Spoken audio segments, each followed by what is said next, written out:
नमस्कार, मैं श्यामगिरी। आप देख रहे हैं टीएफडी न्यूज 24। टीएफडी न्यूज 24 में आप सभी दर्शकों का स्वागत है।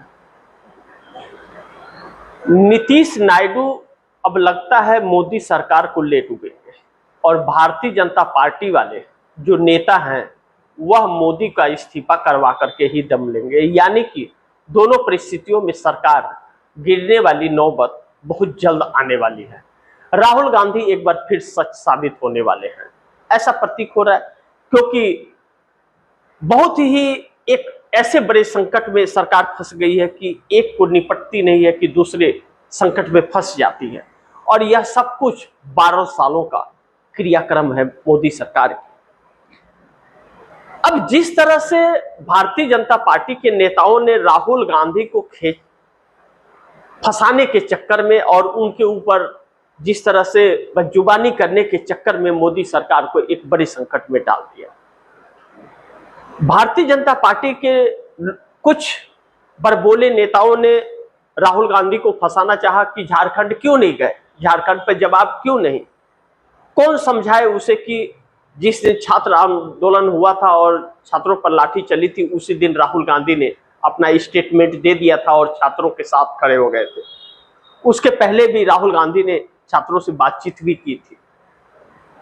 लेकिन बात यहीं तक नहीं, झारखंड के अंदर जो बच्चे पीटे गए वो भाजपाई थे, संघी, और वह हुड़दंग करने आए थे, भाजपा ने भेजे थे। इस बात के सबूत मिल गए हैं।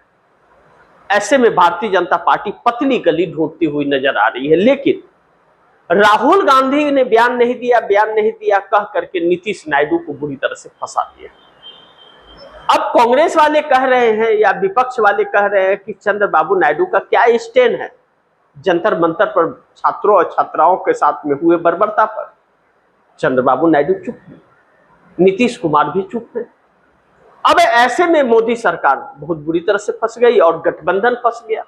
यह दो सहयोगी दल को ऐसे भाजपाइयों ने फंसा दिया कि यह साथ छोड़ दे, समर्थन वापस ले ले या सरकार के साथ रहे, इन्हें जवाब देना पड़ेगा, नहीं तो इन्हें कीमत चुकानी पड़ेगी। नीतीश कुमार की कोई बात नहीं, नीतीश कुमार के 12 सांसद और 85 विधायक हैं, कब पार्टी टूट जाएगी कोई नहीं जानता। लेकिन चंद्रबाबू नायडू को तो अपना देखना है। लेकिन नीतीश कुमार भी बैठकों का दौर नीतीश कुमार का भी शुरू है। अब ऐसे में चंद्रबाबू नायडू 18 सांसदों के साथ कब सरकार हिला देंगे और कब गिरा देंगे भाजपा सोच भी नहीं पा रही। वैसे भी हैदराबाद नस्लार यूनिवर्सिटी को लेकर के चंद्रबाबू नायडू ने अल्टीमेटम दे दिया है कि आप अब भी अगर नहीं संभले तो हमें समर्थन वापस लेना पड़ेगा। और मोदी सरकार हिली हुई है, क्योंकि नस्लार लॉ यूनिवर्सिटी के अंदर बच्चों ने सीजीआई के हाथ से जब डिग्री लेने से इंकार कर दिया, तो फिर भारतीय जनता पार्टी के राज्यसभा सांसद जो बार काउंसिल ऑफ इंडिया के चेयरमैन हैं मिस्टर मिश्रा, उन्होंने उन बच्चों पर एक लेटर जारी कर दिया, आदेश, कि नस्लार यूनिवर्सिटी के बच्चे कहीं भी किसी भी अदालत में प्रैक्टिस नहीं कर सकते, उन पर रोक लगाया जाता है। मिश्रा भूल गए कि वह बार काउंसिल ऑफ इंडिया के सिर्फ चेयरमैन हैं, इस देश के चेयरमैन नहीं है, लॉ कॉलेज के चेयरमैन नहीं है। आखिरकार छात्रों ने, जजों ने और वकीलों ने जब सड़क पर उतरने की बात कर दी और तारीखों का ऐलान कर दिया, तो सीजीआई को सामने आना पड़ा मिस्टर सूर्यकांत को। उन्होंने कहा कि छात्र और हमारे बीच की बात है, तो बार काउंसिल ऑफ इंडिया का चेयरमैन कौन होता है बीच में दखल देने वाला। 2 कौड़ी की औकात भारतीय जनता पार्टी के सांसदों की बन के रह गई है, लेकिन आदतों से बाज नहीं आते। वह तो सीजीआई सूर्यकांत की वजह से ही काकरोच भी जन्म लिए और बच्चों के अंदर हिम्मत भी आ गई। बहुत बहुत धन्यवाद सीजीआई सूर्यकांत कि काकरोच कह करके बच्चों को नींद से जगा दिया। जो मोदी सरकार की अफरा तफरी शुरू हो चुकी है, हिल गई है, और यह सरकार अब जानी तय मानी जा रही है। ऐसे में चंद्रबाबू नायडू को भी भारतीय जनता पार्टी वालों ने झारखंड के मुद्दे पर फंसा दिया। अब चंद्रबाबू नायडू इस सरकार के लिए संकट है। अब वह अमित शाह के इस्तीफे पे भी जोर दिए हुए हैं और इस सरकार का साथ भी कभी भी छोड़ सकते हैं। लेकिन चंद्रबाबू नायडू ही साथ नहीं छोड़ेंगे, पता नहीं गठबंधन में कितने लोग साथ छोड़ करके चले जाएंगे। सरकार अंदर से पूरी हिली हुई है और खोखली सी होती जा रही है। लेकिन भारतीय जनता पार्टी के अंदर भी भगदड़ मचता जा रहा है। पोल ट्रैकर का सर्वे बार बार नींद उड़ा रहा है और राहुल गांधी कहते हैं कि हम इन्हें सोने नहीं देंगे मोदी और शाह को जब तक इस्तीफा नहीं होगा। जवाब तो देना पड़ेगा कि पैलेट गन चलाने का आदेश जंतर मंतर पर किसने दिया? दिया तो अमित शाह ने है। सबूत हजारों हैं। बस सरकार और सरकार के लोग थेथरपना पर उतरे हुए हैं कि नहीं वो तो चला ही नहीं। यही शब्द कह करके भारतीय जनता पार्टी फंस गई है। अनेकों सबूत उसके देश के सामने हैं, वीडियो भी है, फुटेज भी है, वह बच्चे भी हैं जिन्हें लगा है, वह हॉस्पिटल भी है जिसने इलाज किया है। ऐसे में मोदी बहुत बड़े संकट से गुजर रहे हैं। पूरा सत्र 20 जुलाई से लेकर के 13 अगस्त तक मोदी और शाह सदन में आ नहीं सके थे। राहुल गांधी चहटते जा रहे हैं। इतिहास के सबसे मजबूत और धाकर लीडर ऑफ अपोजिशन के तौर पर राहुल गांधी आकर के खड़े हो गए कि हर मुद्दों पर सरकार पर भारी रहे पूरा। और पहली बार इतिहास में प्राइम मिनिस्टर ऑफ इंडिया और होम मिनिस्टर दोनों ही सदन में पूरे मानसून सत्र के दौरान नहीं आ सके। विपक्ष इतना मजबूत रहा और पूरे विपक्ष को टूट फूट होने के बावजूद एकजुट रखा। मोदी सरकार के लिए यह भी भारी पड़ रहा है। अब मोदी सरकार एक ऐसे संकट से गुजरने जा रही है कि पोल ट्रैकर का सर्वे मोदी के जल्द से जल्द इस्तीफे करवा देगा। और अमित शाह के छात्र वैसे ही फिर सड़क पर आकर के अब अमित शाह के इस्तीफे की मांग कर रहे हैं। राहुल गांधी भी वही कह रहे थे, अमित शाह का इस्तीफा दीजिए और नरेंद्र मोदी माफी मांगे। लेकिन राहुल गांधी भी अब कहने लगे कि मोदी और शाह दोनों का इस्तीफा चाहिए। अब राहुल गांधी ने एक बात जो कही कि पीएमओ के अंदर से अधिकारी हमें इंफॉर्मेशन देते हैं, यह मोदी सरकार के लिए शॉकिंग और इंडिया गठबंधन के होश उड़ाने वाला है। यानी कि अंदर की सारी इंफॉर्मेशन लीडर ऑफ अपोजिशन के पास जा रही है।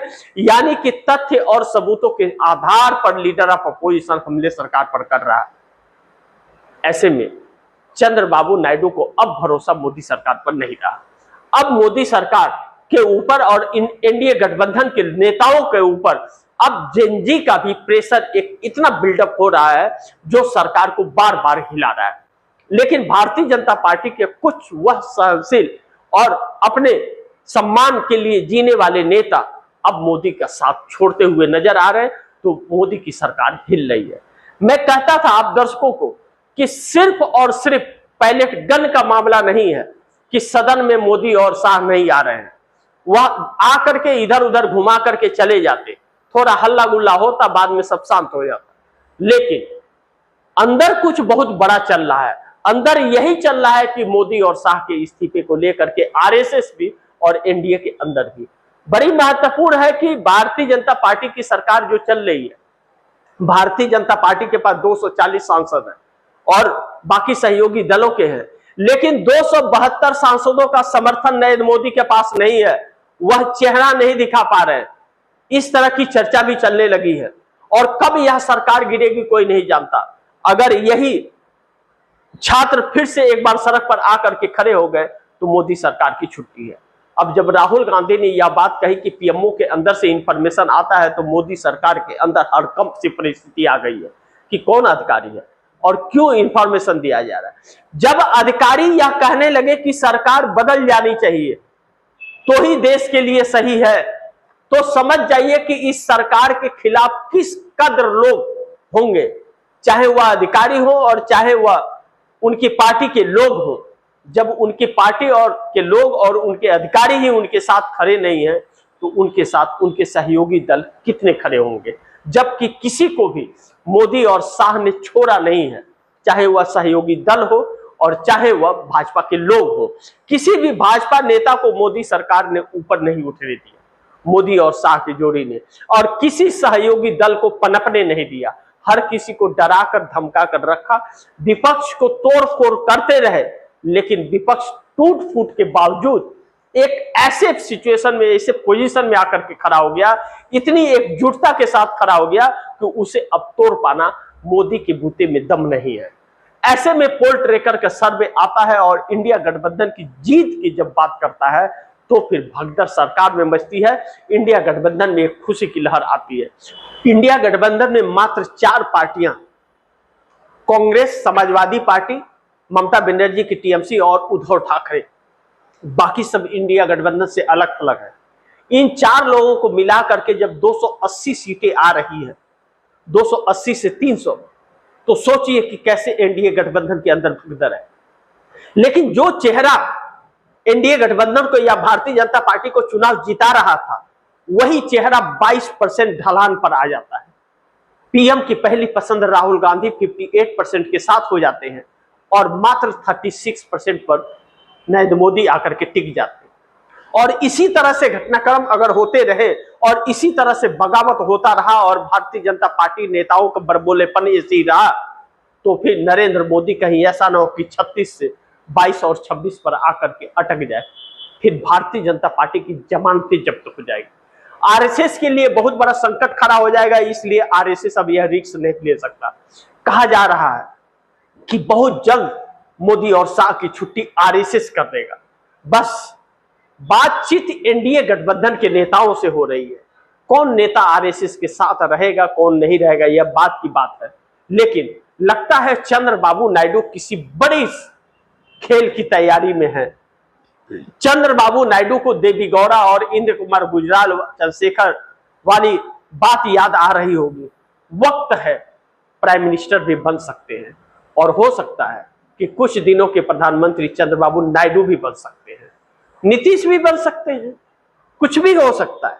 लेकिन सरकार पलटते अब देर नहीं लगेगी। सरकार की उल्टी गिनती शुरू हो गई है और इसका जिम्मेदार खुद मोदी और शाह और कुछ बड़बोलेपन नेता भारतीय जनता पार्टी की है। अब बड़ी महत्वपूर्ण है कि इस सरकार के लिए इसलिए भी और संकट है, जिन 5 राज्यों के चुनाव होने उसमें 4 राज्य में भारतीय जनता पार्टी की सरकार है। गोवा, उत्तराखंड, उत्तर प्रदेश, मणिपुर। मणिपुर जलता रहा लेकिन मोदी ने कुछ बोला नहीं। उत्तराखंड के अंदर जो कुछ भी होता रहा, मोदी ने कभी कुछ नहीं बोला। और योगी आदित्यनाथ ने उत्तर प्रदेश में बुलडोजर से पता नहीं कितने लोगों का सपना तोड़ दिया है। ऐसे में अब उत्तर प्रदेश से अगर भारतीय जनता पार्टी हार जाती है और उत्तराखंड में हार जाती है, तो फिर नरेंद्र मोदी की छुट्टी तो होगी ही, भाजपा फिर पनप नहीं पाएगी, यह भी बात है। इसके लिए सांसें अटकने लगी हैं। अब 2 करोड़ लोगों को रोजगार तो मिला नहीं और सत्ता पर सत्ता काबिज होते गए थे। अब वही 2 करोड़ लोगों को जिसको रोजगार देने के लिए कहे थे, वही युवा सड़क पर हैं और सरकार उखाड़ फेंकने की बात कर रहे हैं। जिन महिलाओं के वोट से नरेंद्र मोदी अपना वोट बैंक समझते थे, जिन्हें लाडली बहना कह करके और रिझाते थे और बाद में झुनझुना थमाते थे, वही लाडली बहना अब मोदी के खिलाफ हो चुकी है। किसान मोदी के खिलाफ है, युवा मोदी के खिलाफ है, महिलाएं मोदी के खिलाफ है, तो वोट देगा कौन? ऐसा न हो अब कि सरकार चुनाव से पहले ही ढा ढा कर ताश के पत्तों की तरह गिर जाए। इंतजार करते हैं कि नायडू का क्या रुख है और इंतजार इस बात का भी कि नीतीश कब तक चुप रहते हैं। लेकिन सरकार गिरनी तो तय है। नीतीश नायडू गिराएंगे या सरकार गिराएंगे भाजपाई, इसी पर नजर बनी रहेगी। बाकी आप दर्शकों की क्या राय है, आपके सुझाव क्या है, कमेंट बॉक्स में जरूर दीजिएगा। इस खबर को ज्यादा से ज्यादा शेयर कीजिएगा, अपने दोस्तों को भी कहिएगा आगे शेयर करें। और आपने टीएफडी न्यूज़ 24 को सब्सक्राइब नहीं किया, सब्सक्राइब कर लीजिए, अपने दोस्तों को भी कहिएगा सब्सक्राइब करें। मिलते हैं अगली खबर के साथ, तब तक के लिए नमस्कार।